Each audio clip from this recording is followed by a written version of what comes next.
Hello, beautiful souls, and welcome back to my podcast, Rewire to Inspire. I am your host, Jessie Brown, and I am super excited to be jumping on the microphone with you all for episode number 160.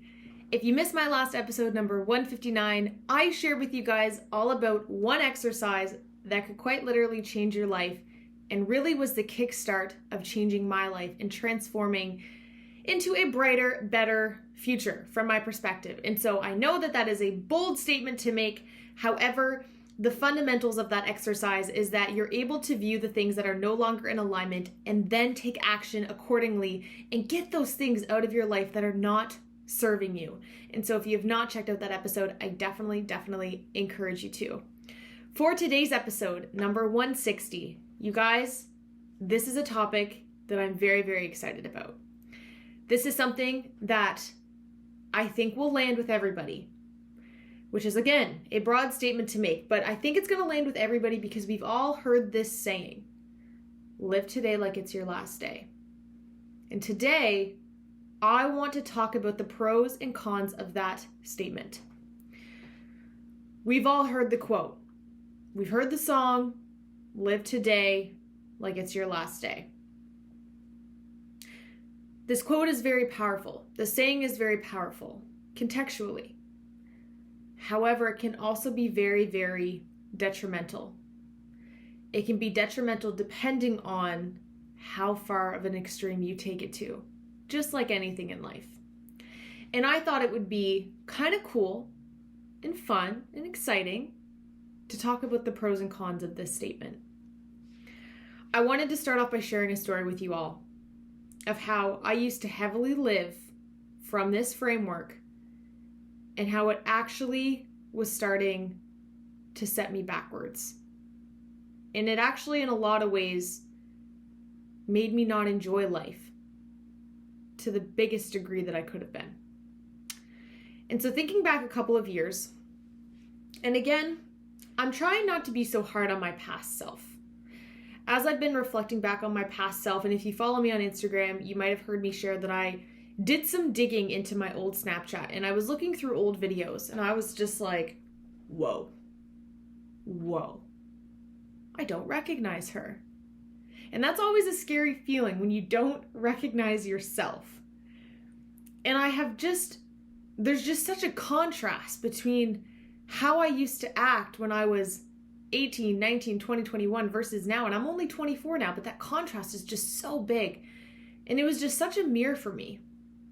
And I realized that back then, it's because I very much was living from the mindset of, well, if today was my last day, I want to have fun. Today's my last day. I don't want to work and I don't want to worry about adult problems.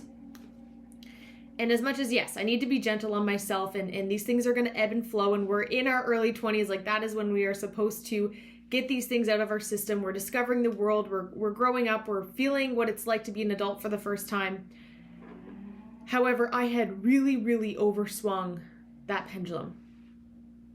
And work felt like, and I'm so sorry if you can hear that car in the background, it is loud. I do not know what's going on out there, but it sounds like someone's having fun. And I used to just party all the time and sleep in. And I'm not saying all the time. I've always been someone who enjoys work and I've always taken my work very seriously. But as soon as I had the opportunity to kind of step away and to have fun, I would take it. And again, in your early 20s, that's typically what you're going to do. So this is obviously something that insert here for your life where you are maybe overswinging or underswinging this pendulum. But for me, I was just really in an era of my life where I wanted to have fun. I didn't worry too much about what next week brought, what next month brought, what next year brought, because I was just so focused on in the moment having fun. That was great for a while until I had done it so much that I completely overswung the other direction, and then all I was doing was working. All I was doing was sitting in my office, working towards my goals, never taking time for fun, never taking time for myself, never taking time to rest and reset. And so I had these two huge extremes in my life that I have lived in. And I think that this saying, live today like your last, you have to find center within both of those extremes. And I want you to assess for yourself right now, are you someone who spends more time in the fun, relax realm, or are you someone who is overcorrecting and is just working yourself to the bone? We all typically have an extreme that we work on or that we're living in. And it's important that we find some kind of harmony within those. And again, this is going to be predicated based off of what your goals are. If you have massive goals, I definitely don't recommend that you take a whole lot of time for resting and for resetting. Knowing that you do need to take some time because that's the only way you'll be able to show up. But if you have massive goals, you need to have discipline, you need to have grit, you need to be showing up, and you can't be out partying every single day. However, on the reverse of that, if your goals aren't very big and you don't really have anything that you're striving towards or working towards, or you don't even have that belief in yourself that that could be something that you're capable of, you don't really have enough necessity beneath you to not just want to have fun all the time, to not just want to quote unquote lay around and watch movies or whatever it is for you all day long. And so know that I know what it's like very, very clearly to be on both sides of this. And again, this is going to be dictated based off what your goals are in life. But I think it's really, really important that you find balance regardless. Because I think that with either of those extremes, your mental health is going to take a toll. Regardless of your goals, if you are spending too much time in rest, you're not going to feel a sense of purpose, a sense of alignment, a sense of direction. If you are spending too much time just working, again, you're not going to feel a sense of purpose and alignment, and there's going to be parts of you that feel neglected. And so we have to assess for ourselves, where do we typically kind of fall on this? I think for the first time in my life, I have begun to find my center. For so long, I had spent just, like I said, there was not a Saturday prior to a couple months ago that I was not working. Even Sundays, I was working most Sundays. I was working 7 days a week. I was in my office 10, 12, 15 hours a day sometimes, just learning and evolving and studying and doing work and doing whatever it is that I could, chasing something, chasing that next phase of my life. And as I've come to realize that my goals and my values have shifted, and they haven't shifted in a way that is out of alignment. In fact, I feel like I've found my true value. I found what truly matters to me. And within that, everything else kind of has to shift as a byproduct. And so I want you to kind of just be contemplating for yourself where it is you're spending the majority of your time, knowing that either extremes of those is impacting you, whether you realize that or not. And so I want to dive into the pros and the cons. I think it's important that we first start with the cons. I like to end on a positive note. So let's start with some of the cons of living from this mindset of living today like it's your last day. The first thing that I had wrote down is that you might not take things seriously or commit to something. When we even just say the quote, live today like it's your last day. Okay, so that's predetermining that tomorrow will not come. It's very hard to take things seriously if you don't feel like you're striving towards a brighter future. It's hard to commit to something if you don't see it as a part of your future.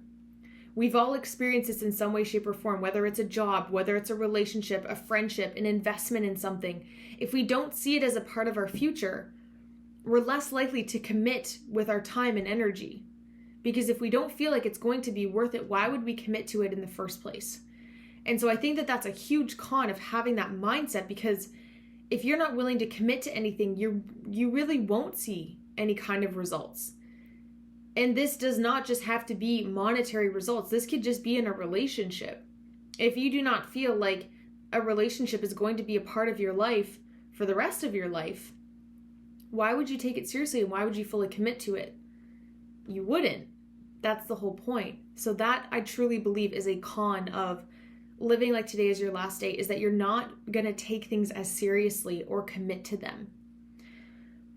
Number 2, you might be spending too much money.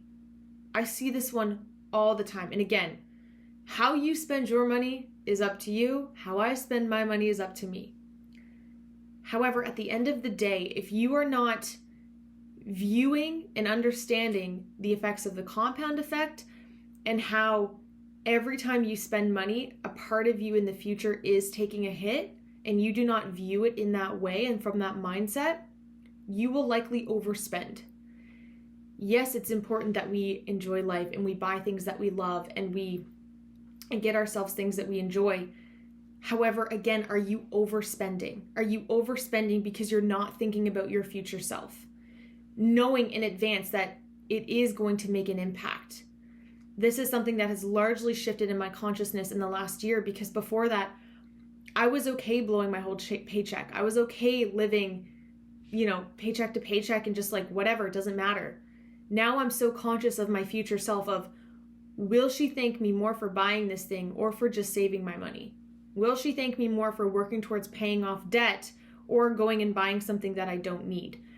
And so I think, again, you need to find that harmony of, yes, it's okay to spend your money how you want, but if you're living like it's your last day, you're likely overspending your money and you're not really taking investing and saving seriously and having that long-term strategic thinking in mind.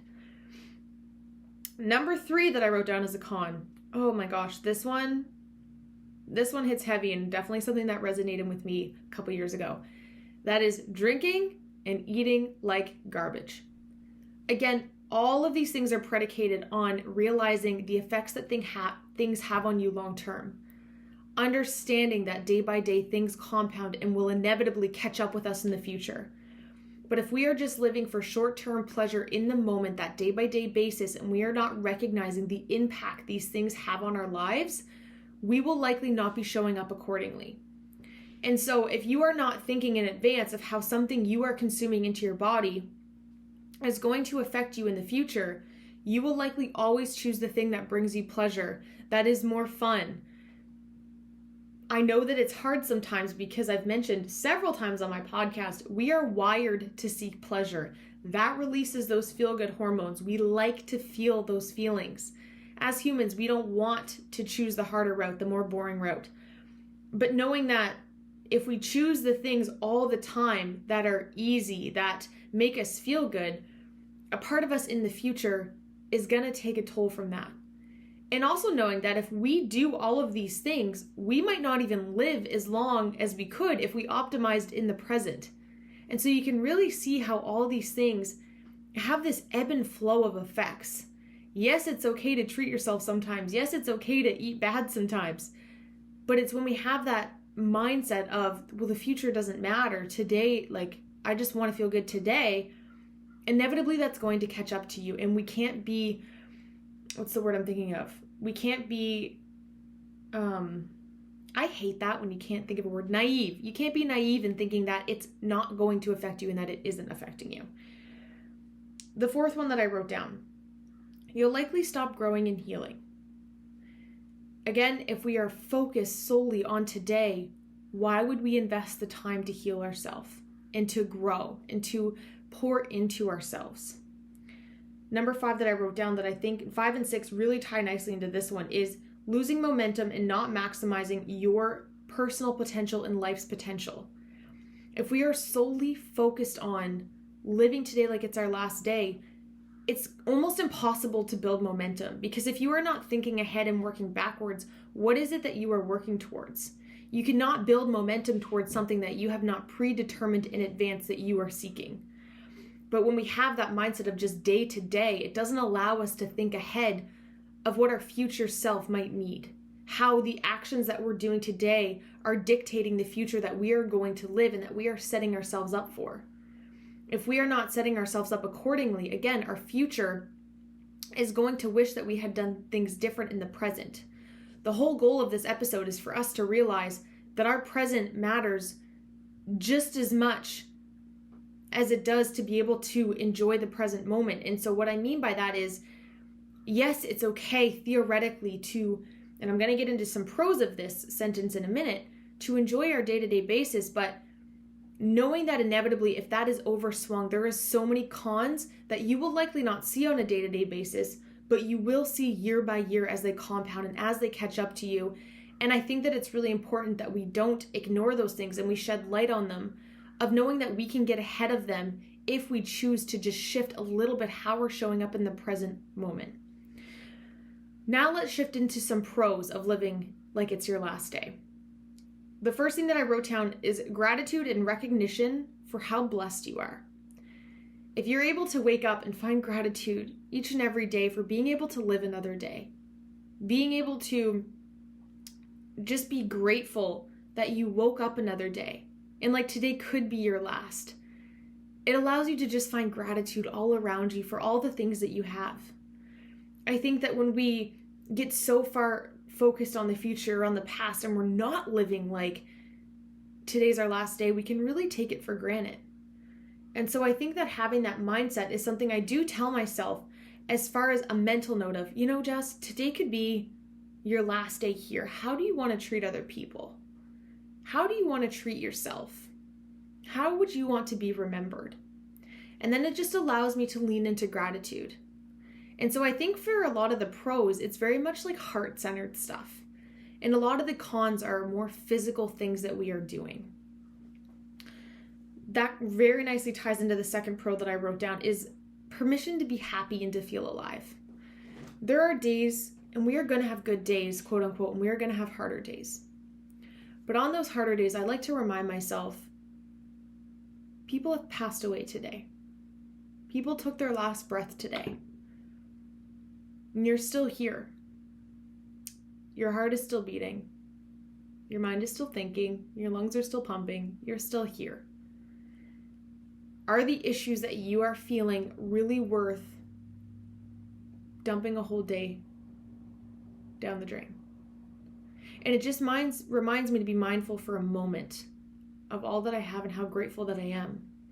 I think it's so easy when we lose touch of that each day is a blessing and like today could be our last day. We lose touch with all the things that seem just like they're inevitable to us. Having a home to live in, having friends and family around us, having a safe place to live, having food in the fridge. These things seem so superficial, but I think that coming back to that intentionally on a day-to-day basis, this is something that always comes to my mind when I'm brushing my teeth. Like, hey, you get to brush your teeth again. You get to be here again. You get to do this again. How are we going to show up differently today?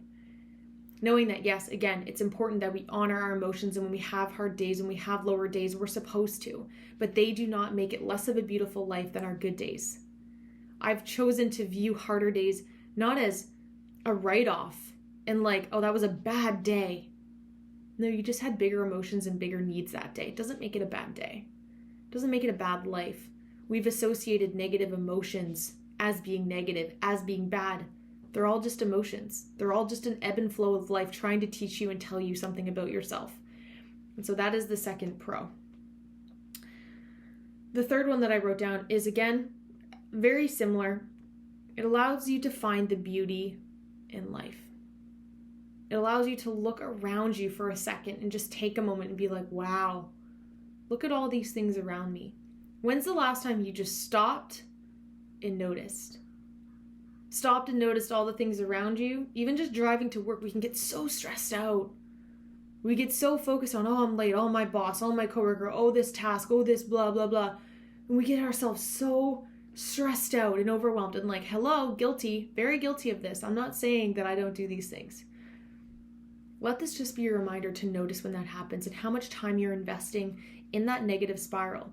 Knowing that physiologically, every time we have those responses, there's chemical releases happening in our body that go down to a cell level of communication.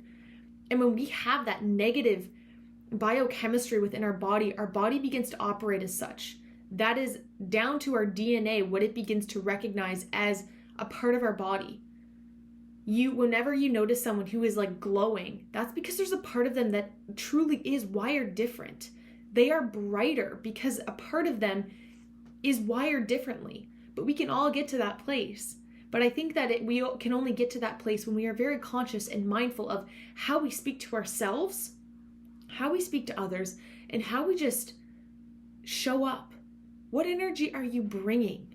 What is it that you are radiating into the world? And I think that living today like it's your last, it allows me to just want to be kinder to everybody. It allows me to want to leave a positive blueprint on our planet and to find the beauty in life. And so I hope this all isn't sounding too cheesy, but I think it's things that we I'm honestly okay if it sounds cheesy, because it's things that we forget about and I think is very, very important. And I wish that from such a young age I had kind of had reminders around me, because I think that once we get into that negative bias, it's really easy for years to just go by and be like, wow, I took those for granted. The sooner that we can catch ourselves doing these things and begin to notice when we're in that negative headspace, the quicker we can change it. I say all the time, catch it, change it, release it. Noticing that it's happening is always the first step. Knowing that you can shift these at any time. Okay, number 4, the pro. Stop wasting time on persons, places, things, and ideas that are not serving you. If it was your last day and someone said, what are the things, the people, the ideas, whatever, that aren't serving you that you would just be like, bye? If I told you, hey you, today's your last day here. Who are the people that you were like, I am not spending time with them. I am not going there. I am not doing that. What are those things? And now here's my question. Why are you allowing them to take up your precious energy now? Why are you making that choice now? Yes, inevitably, we have things that are not always going to make us the happiest. Sometimes we have to invest time, energy, and money into persons, places, things, and ideas that are not always the most fun. However, I think that having this mindset of today's your last day, it allows you to have the perspective of, am I wasting time on the wrong things? Am I playing it safe? Am I shrinking my potential because I'm fearful? Where am I limiting myself? Where am I not maximizing myself? I think that identifying things that aren't serving you is something we all need to do more often. Think of how much happier we would be as a society if we were all doing something that we loved, surrounded by people that filled us.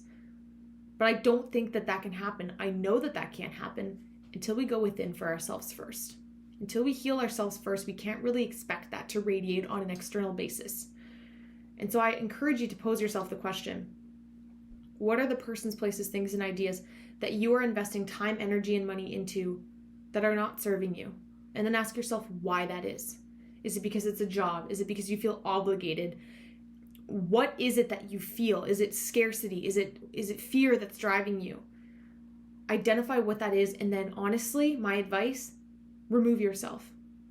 Remove yourself as soon as possible from all the things that aren't serving you. You will thank yourself so much more. There has never been a time in my life that I have not thanked myself eventually, keyword is eventually, for removing myself from the things that weren't serving me. Because they will eat you alive. They will stress you out. They will bother you subconsciously. There's a couple things in my life right now that I know that I need to shift, and that is my responsibility. And what it is that's driving is fear. I'm scared. I'm scared of what people will think. I'm scared of how that's going to trickle into, what the effect of that's going to be. But I also know that I have to listen to my intuition and my heart, and it tells you when things are not in alignment. And it is up to us to listen to that, where those voices will get louder. And you will thank yourself so much more, I need to take my own advice here, for removing yourself sooner than later. Okay, the next one. I have 2 left, you guys. 2 more pros. It allows you to do what makes you happy. So in contrast to that one, if you're living today like it's your last day, don't you think you do something every day that makes you happy? Even something so small.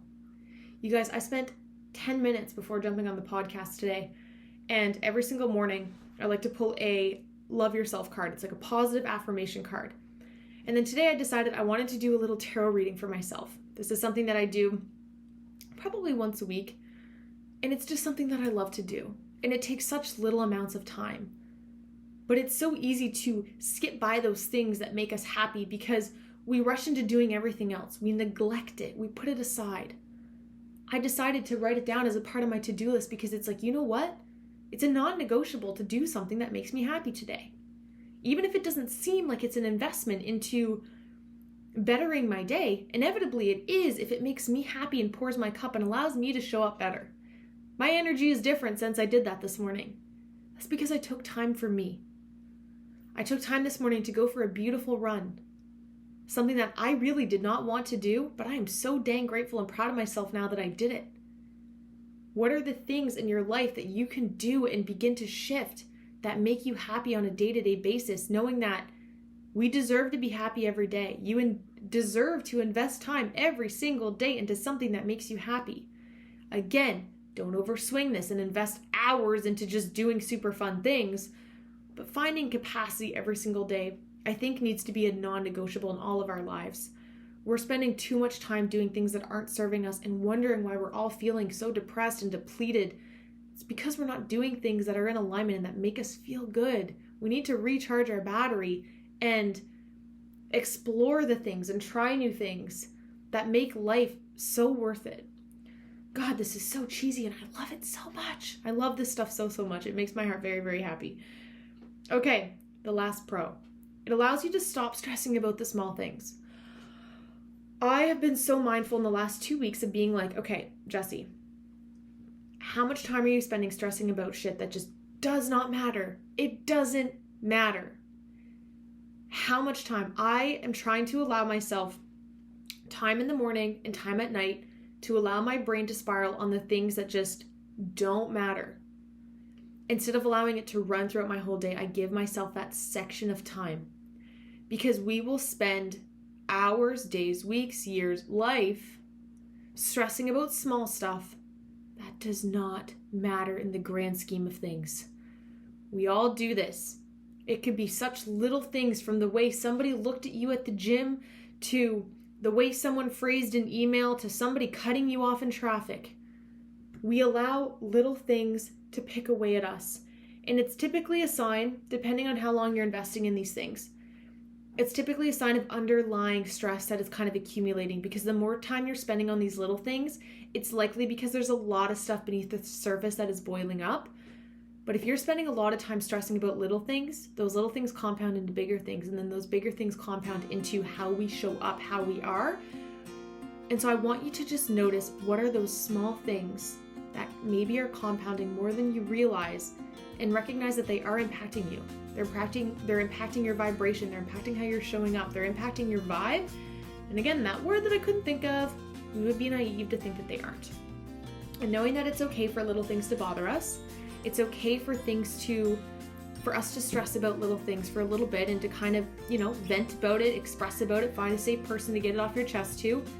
But then we need to get it out of the way, because it really doesn't matter. You're not going to be on your deathbed like, remember that time that person sent me that email that kind of bothered me?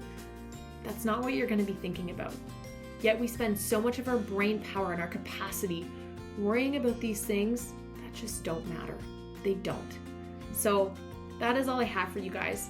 I really, really was excited to talk about this subject. I think that it's a sentence that whenever I hear it, I'm like, I love it, but I hate it, because depending what your relationship is with that, if that just gives you permission to be like, woo, let's go, let's party, life's a party, it's probably not great or most optimal. But at the same time, if it's like, okay, well then I need to really overswing this and work really hard, that's also not living life.